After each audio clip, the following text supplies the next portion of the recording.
Hei, Rich yma o Bocsŵn a Ynys Môn a chroeso i gyfresu o fideos ar sut i ddysgu chwarae'r ukulele'n hawdd.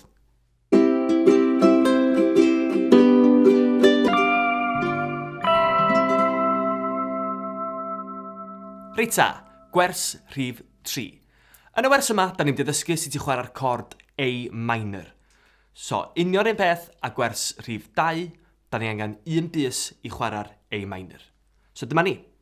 Fel ddys i'n wers 2, da ni'n fynd tro yma ar yr ail ffret.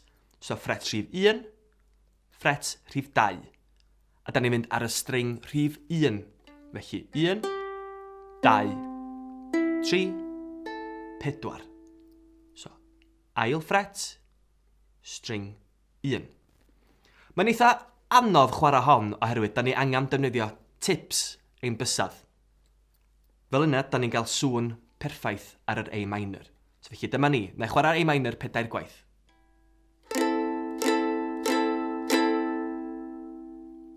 Hyfryd, ag eto.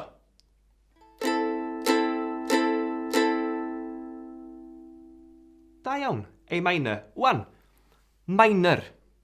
Mae minor yn cordia trist. So ni'n gymharu A major i A minor. Dyma A major. A dyma A minor.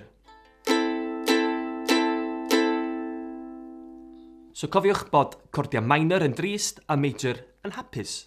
So, ail ffret, string rhif 1, A minor. Diolch yn fawr iawn am wylio a dwi'n gobeithio bod chi wedi mwynhau. A cofiwch dal ati i ymarfer chwarae'r ukulele, mae'n hynod o bwysig. Reit ta, os da chi eisiau mwy o gynnwys fel hyn, cliciwch y bwtwm subscribe. Neu gewch chi ddilyn ni ar Twitter a Facebook. Fedrwch chi weld link yn y disgrifiad isod. A tan y tro nesaf, diolch yn fawr iawn. Ta-ra!